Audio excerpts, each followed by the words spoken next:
تدبیر المنزل.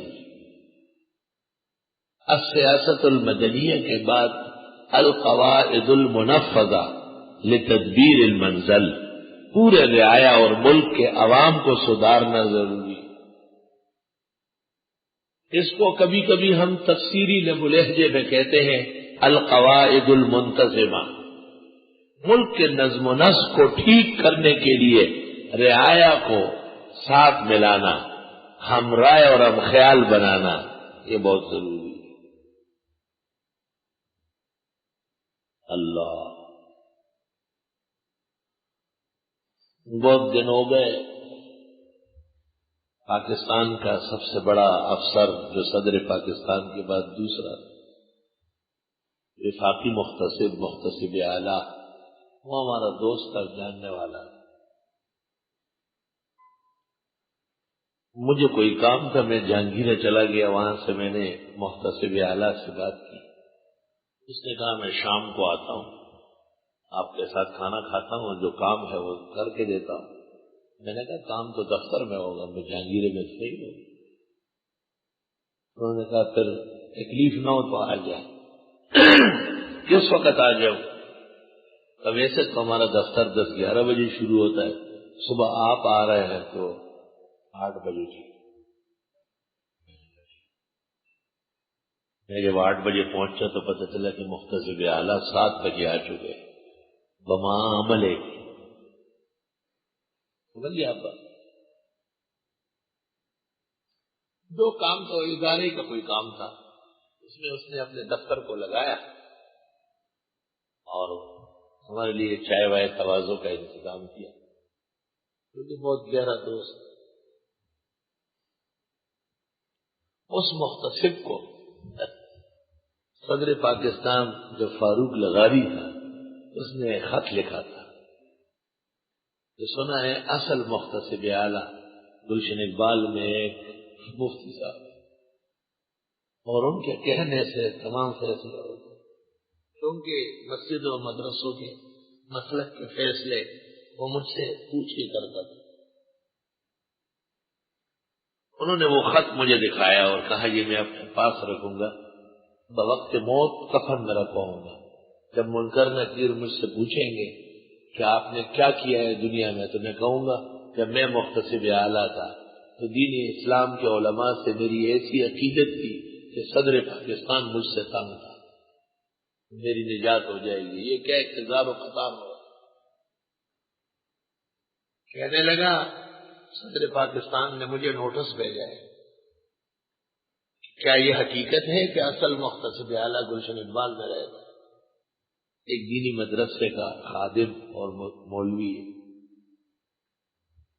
محتسب اعلیٰ نے کہا کہ یہ کاغذ تو میں وصیت کروں گا اور کفن میں رکھواؤں گا، اور جب منکر نکیر مجھ سے قبر میں سوال کریں گے تو میں یہ کاغذ پیش کروں گا کہ دیکھو میں نے جتنا زمانہ گزارا اس کا آخری وقت سب سے اعلیٰ عہدہ ملک کا تھا، اور اس میں میرے علماء دین سے اور حق علماء سے اتنا تعلق تھا کہ صدر پاکستان نے مجھے تنبیہ بھیجی اور یہ کہہ کر کہا کہ یہ صدر کچھ نہیں کر سکتے. اللہ کے وجہ واقعی کچھ نہیں.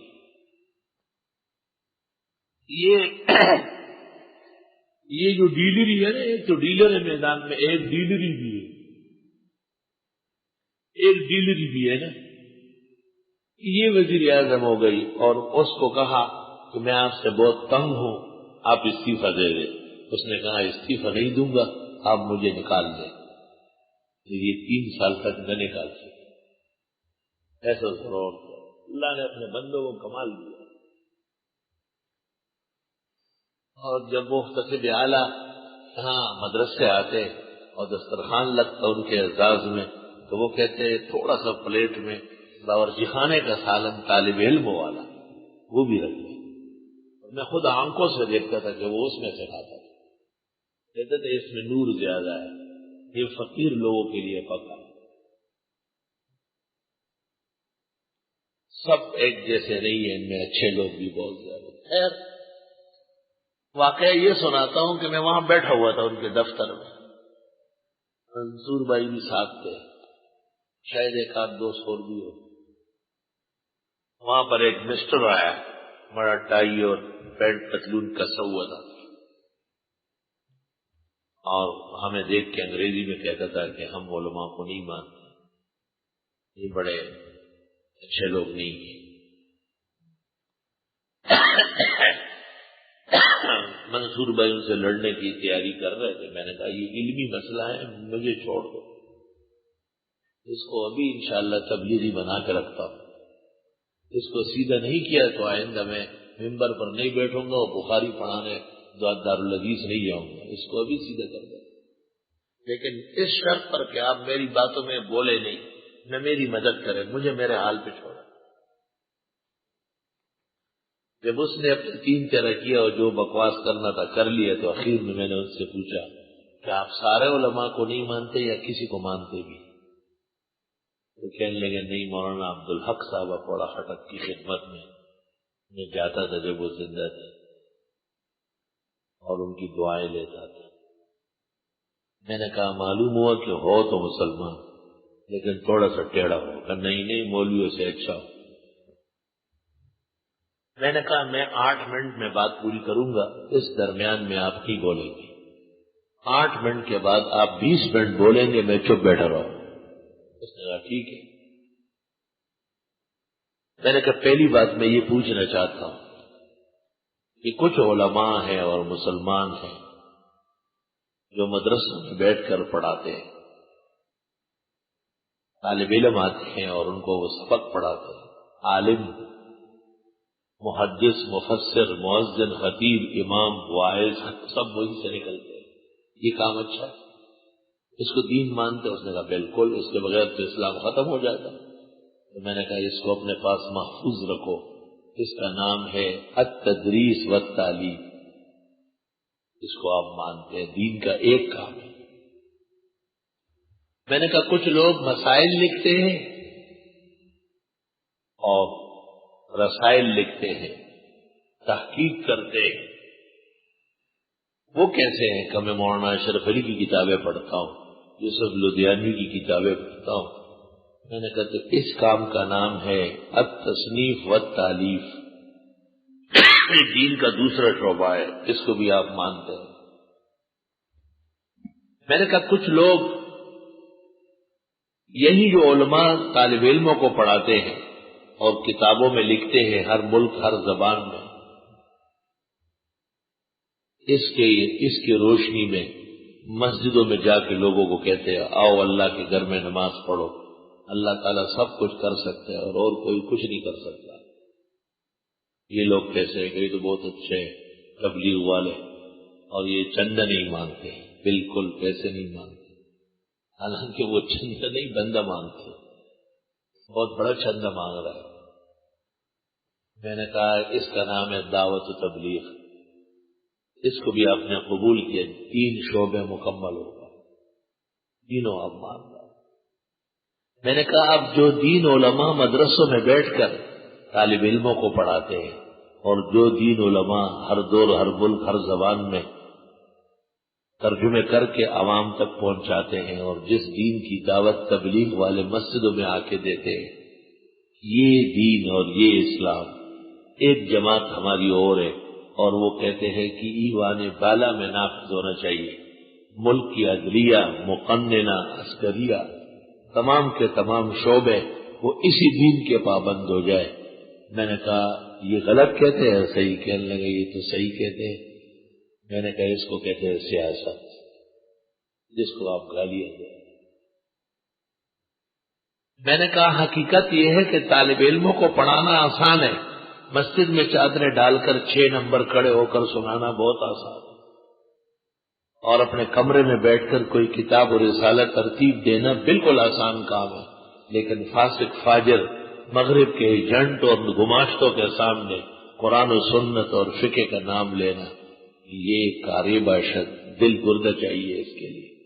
میں نے کہا اس سے پتہ چلتا ہے کہ سیاسی علماء جو سیاست کے ذریعے دین کے نفاذ کے طلبگار ہے، صادق ہے، مخلص ہے، وہ ہم سے زیادہ اونچے مقام ہے، ان کو گالی نہیں دینا چاہیے، میں نے کہا ان کا احترام کرنا چاہیے۔ مجھے کہتے ہیں بڑی صفائی سے مجھے آپ نے شیشے میں اتارا ہے، تو پتہ چلتا ہے ٹھیک ٹھاک بڑے مولوی ہیں، لگتے ایسے ہو لیکن بالکل اب مجھے سیدھا ٹھیک ٹھاک تبلیغی اور سیاسی مولویوں کا گرویدہ کر دیا۔ میں نے کہا ایک مسلمان کی حیثیت سے یہ مناسب نہیں ہے کہ آپ دینی طبقے کے خلاف ذہن رکھیں، آپ کا ذہن سنبھالنا یہ میرے مناسب میں سے۔ میں نے کہا آپ 8 منٹ میرے پورے ہو گئے، آپ 20 منٹ تخلیق کریں۔ اس نے کہا بس میرے لیے دعا کریں کہ اللہ تعالیٰ مجھے علماء، مدرس و تبلیغی اور سیاسی لوگوں کی محبت نصیب فرمائے۔ یہاں سے القواعد المنتظمہ جو تدبیر منزل کے لیے ضروری ہے وہ شروع ہونے والے ہیں۔ چنانچہ ان میں ایک اہم مسئلہ ہے انفاق، الانفاق۔ خرچ نہیں کرو گے تو کام کیسے چلے گا؟ یہی تو ہمیں ناراضگی ہو گئی کہ لوگ اخلاص سے اور خوشی سے کام نہیں کرتے۔ انفاق بہت ضروری ہے، دین پر خرچ کرنا۔ یہ 195 آیت بھی ہے اور 215 بھی ہے۔ آیت نمبر 215 اور آیت نمبر 216 میں ہے القتال فی سبیل اللہ، اللہ کے راستے میں جہاد کرنا۔ اور جن موقعوں پر جہاد منع ہے، قتال کی اجازت نہیں ہے، اس سے بچنا۔ حکم القتال فی الشہر الحرام یا حکم القتال فی الاشہر الحرم، فی اشہر الحرم، آیت نمبر 217۔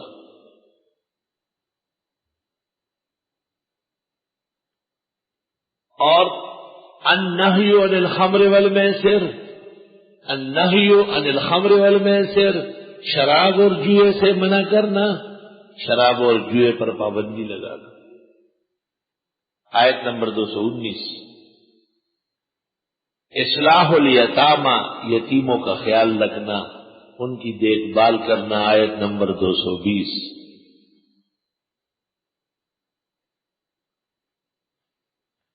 عدم جواز نکاح المشرکات، عدم جواز نکاح المشرکات، مشرک اور بے دین عورتوں سے نکاح نہ کرنا، آیت نمبر 221۔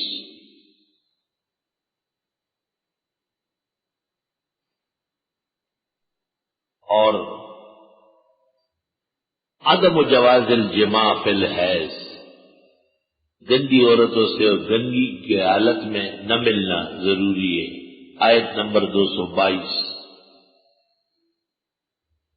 مقصد الوتی، بیوی سے ملنے کا مقصد صرف شہوت پوری کرنی نہیں بلکہ صالح اولاد پیدا کرنا ہے، مقصد الوتی، صفحہ آیت نمبر 223۔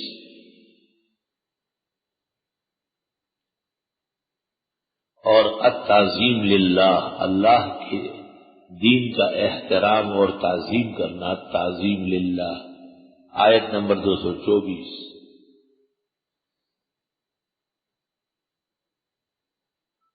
اور حکم الایلا، حکم الایلا، خاوند اگر بیوی کے پاس نہ جانے کی قسم کھائے اس کے مسائل، آیت نمبر 226۔ مسائل الطلاق، طلاق کتنی قسم ہے اور طلاق کا ابتدا و انتہا کیا ہے، طلاق سے زندگی پر کیا اثر پڑتا ہے، وہ کون سی طلاق ہے جس کے بعد رجوع ہے، وہ کون سی طلاق ہے جس کے بعد تجدید ہے، وہ کون سی طلاق ہے جس کے بعد ابدی حرمت ہے، آیت نمبر 228۔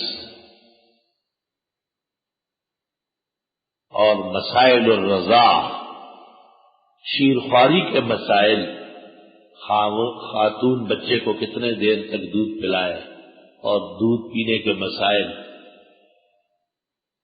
مسائل الرضاع، آیت نمبر 233۔ مسائل العدہ، عدت کے مسائل، المتوفی عنہا زوجہا، جس کا خاوند مر چکا ہو، آیت نمبر 234. حکم الخطبہ، خاتون کو کب نکاح کی دعوت دے سکتے ہو؟ عدت میں دعوت دینا اور عدت میں نکاح کا تذکرہ کرنا بھی صراحتاً منع ہے، کنایتاً جائز ہے. حکم الخطبہ، آیت نمبر 235. طلاق کو غیر المدخول بہا، طلاق کو غیر المدخول بہا، جس خاتون کے ساتھ خاوند ملا ہی نہیں ہے اس کو طلاق ہو گئی، اس کے مسائل، آیت نمبر 236. اور کئی طلاق اور نکاح اور رضا اور معاملات میں الجھ کر نماز بھول نہ جاؤ. حکم الصلاۃ، نماز کی پابندی بہت ضروری ہے، آیت نمبر 238. اور الوصیہ، وصیت جائز کاموں کی جائز ہے، ناجائز کی ناجائز ہے، آیت نمبر 240. حکم المتع، متع سے مراد روافظ کا متع نہیں ہے. ومتعوہن علی الموسع قدرہ وعلی المقتر قدرہ، وہ خاتون جس کو طلاق ہو جائے اور اس کو خاوند کی طرف سے باوجود بدمزگی کے کچھ اعزاز و اکرام، کچھ جوڑے وغیرہ دیے جاتے ہیں، اس کو کہتے ہیں المتع. آیت نمبر 241. یہ 18 قوانین ہیں اور اس سے ملک کے عوام اور رعایا ان کی اصلاح ہو جاتی ہے. ملک کے عوام اور رعایا کی اصلاح ہو جاتی ہے. ان قوانین سے پہلے 4 قوانین نافذ ہو گئے اور اس ضمن میں بعض مسائل ایسے ہیں جن سے مسلمانوں کو سروکار ہے. ان میں رؤیت ہلال کا مسئلہ ہے. یسألونک عن الاہلہ، یہ پوچھتے آپ سے چاند کے بارے میں. اہلہ ہلال کی جمع ہے. عربی میں جیسے میاں ماں کی جمع آتی ہے، اس طرح چاند کی جمع بھی ہے، چاندیں، لیکن اردو نہیں ہے. اردو میں چاند ہی چاند، جیسے پشتو میں سنت، سنت ہو گئی، ایک سنت بھی ہے، اور بدرے مزے نوم بسنت ہو گئی. بتاو تو سنتوں نہ ہو گئی ندابا تختی اور راہ سے ذکر ہو جائے گا. اور جمع ببل ڈنگ رہا والا، بوٹے اور بوٹی، سڑے اور سڑی، چھوٹی یا کے ساتھ پشتوں کی جمع ہے.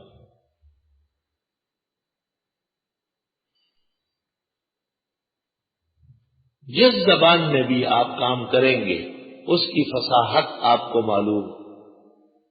آپ اردو میں کام کریں گے، ملک کی مقتدر زبان ہے اردو، آپ کی صاف ستھری رواں دواں امثال اور کہاوتوں کے ساتھ، محاوروں کے ساتھ آپ کو یاد.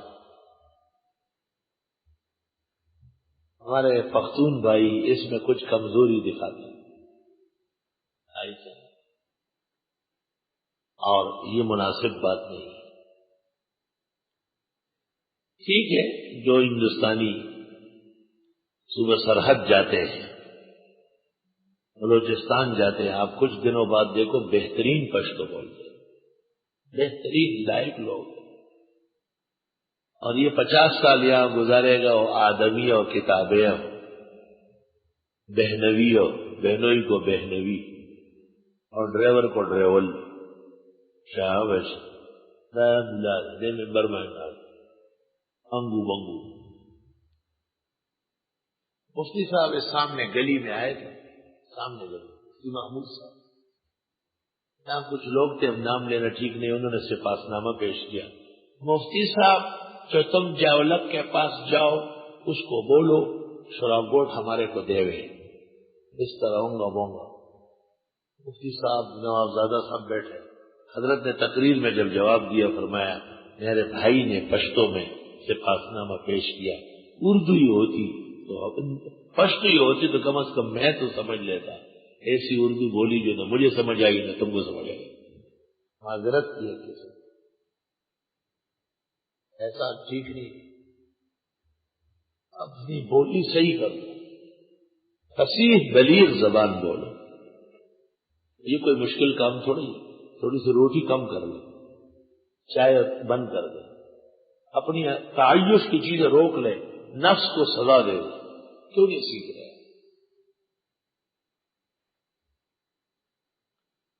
وہ ایک بڑے ادارے میں ایک مدرس نے آ کے ناظم تعلیمات کو کہا کہ طالب علم بیٹھے بیٹھے الٹا ہو گیا.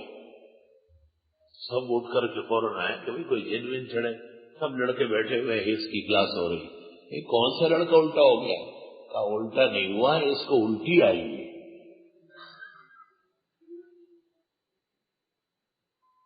دونوں باتوں میں کتنا فرق ہے.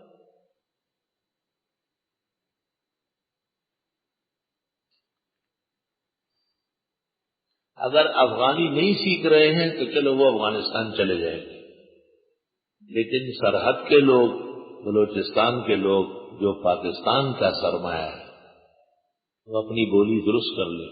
اردو زبان ہماری زبان ہے. ہمارے اکابر ہند، خاص کر دارالعلوم دیوبند کے بزرگوں نے اس میں لاکھوں خدمتیں فرمائی، لاکھوں خدمت. یہ پوچھتے ہیں آپ سے چاند کے بارے میں کہ گھٹتا بڑھتا کیوں ہے؟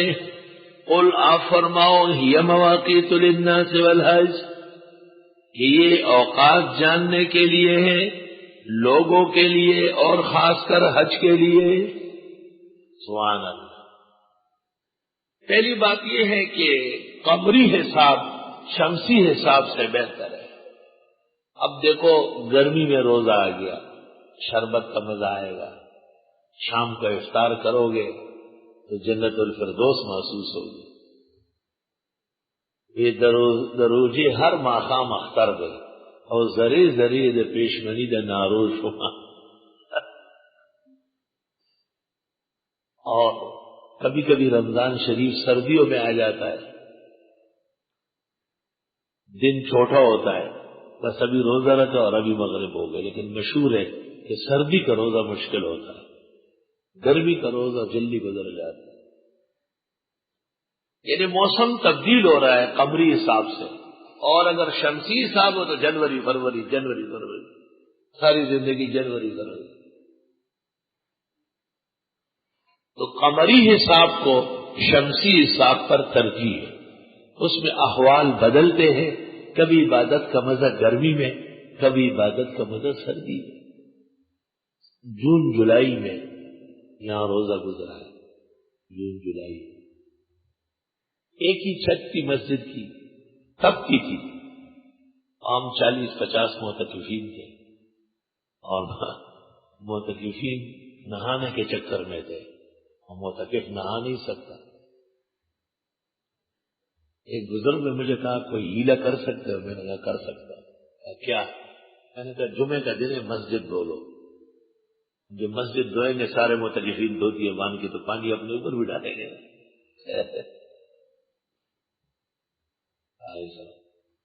مسجد میں ٹب رکھے گئے بڑے بڑے، اس میں برف ڈالی گئی، اور اس سے پھر پائپ چلاتے رہے. اور یہ جائز ہے کیونکہ مسجد دھو رہے ہیں آپ لگے ہوئے، تو آپ بھی اپنے جسم گیلا کر لیں. جیسے فقہاء نے لکھا ہے جائے طہارت کے لیے، وہاں کپڑے رکھے ہو تو پہن لیں. تو کپڑے کو پہننے کے لیے اتار دیے پرانے کپڑے، تو پانی اپنے اوپر چھوڑ دے. چلا گیا تھا طہارت خانے میں، وضو کر کے آ رہا تھا، جنازہ کھڑا تھا، اللہ اکبر، ٹھیک ہے، لیکن جنازے کے لیے جا نہیں سکتے. بھائی تبان ہو سکتا ہے، یہ سالتاً نہیں نکل سکتے. وَهَؤُلَاءِ الْفُرُوعُ مُبَيَّنَةٌ فِي الْفِقْهِ، واضح مسائل. انہوں نے سوال کیا تھا فضول، چاند گھٹتا بڑھتا کیوں ہے؟ یار جی یہ گائے پیلی کیوں ہے؟ یہ بھینس کالی کیوں ہے؟ یہ بکری سفید کالی کیوں ہے؟ یہ فضول سوال ہے. گائے اتنا دودھ دیتی ہے، اتنے مہینے میں حاملہ رہتی ہے.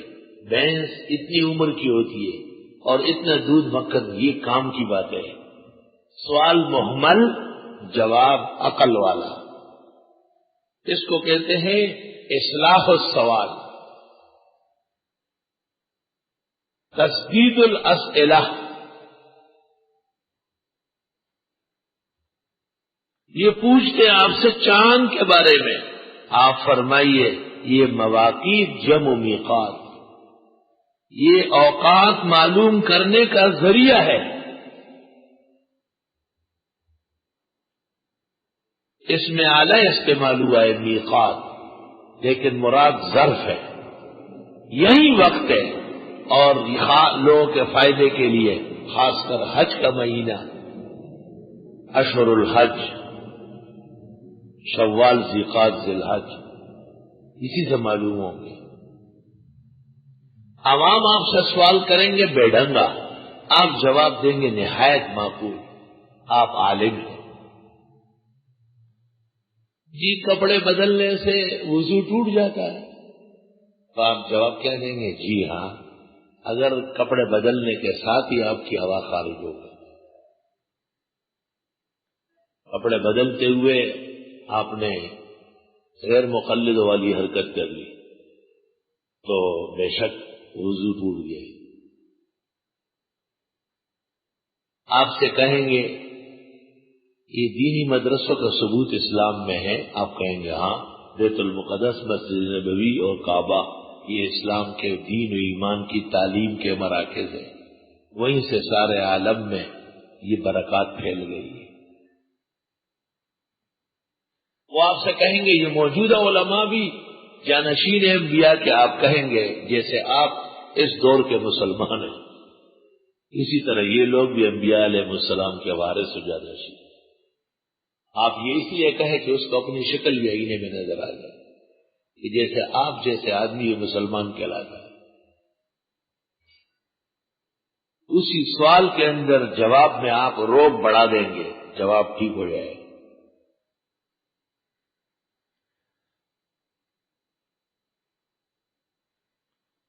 چند دن پہلے جمعے میں کسی نے سوال کیا، باہر ملکوں میں اس کو محسوس کیا گیا، بڑے اس پر آفرین کے ٹیلی فون آئے. سوال یہ تھا کہ میرے ایک دوست ہے اور اس کی بیوی اس سے خلا لے کر میرے ساتھ نکاح کرنا چاہتی ہے. میں نے جواب دیا کہ آپ نے اس عورت کو کوئی دانہ ڈالا ہوگا نا، تبھی تو اپنا گھر ویران کر کے عمر کی شرم لے کر بے حیا و بد تہذیب ہو کر اپنے خاوند سے خلا لے کر تیرے ساتھ آنا چاہتی ہے. میں نے کہا وہ میرے ساتھ کیوں نکاح نہیں کرتی؟ اس لیے کہ دانہ تو نے ڈالا ہے. ایک جواب میں کئی قسم کے اسباق پڑھایا اس نے.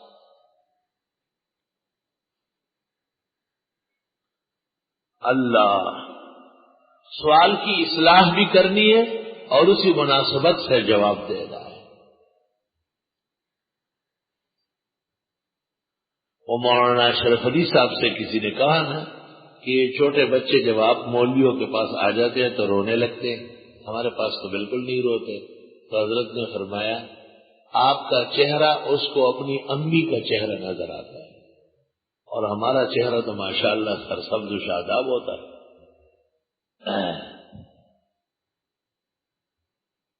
ہماری ایک چھوٹی بچی تھی، وہ ہر داڑھی مونڈے کو بچہ کہتی تھی، معشوم. صبح منہ کا تو گرے بہنو ایدا معشوم دے گا نا. یہاں ایک ڈاکٹر صاحب میرے پاس آتے تھے، بزرگ ہستی تھی لیکن داڑھی نہیں تھی. 3 بیٹے تھے ان کا، تینوں ڈاکٹر، اور وہ دماغی افسون میں مبتلا تھے.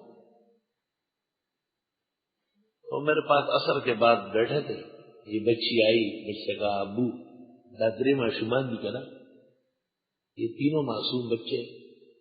میں نے کہا یہ دینی یتیم اور معصوم دنیا کے اعتبار سے تو بہت ہی آگے ہیں دین میں. مجھ سے پوچھا وہ بڑے بابا جی نے کہ یہ بچی کیا کہہ رہی؟ میں نے کہا چھوڑ دو اس کی باتیں، کہا نہیں بتاؤ. میں نے کہا یہ ہر داڑھی مونڈے کو چھوٹا بچہ کہہ رہے. اگر یہ مرد ہوتا اور بڑا ہوتا تو اس کی داڑھی چہرے پر آتی. بچی کا ذہن قبول ہی نہیں کر رہا کہ کسی مرد کی داڑھی نہ ہو.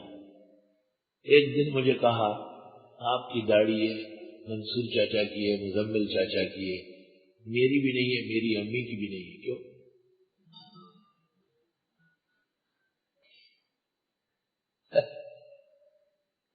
میں نے کہا اللہ تعالیٰ نے مرد کو داڑھی دی ہے اور عورت کو نہیں دی، کہ نہیں آپ اللہ تعالیٰ کو کہیں کہ مجھے اور میری امی کو دے دیں۔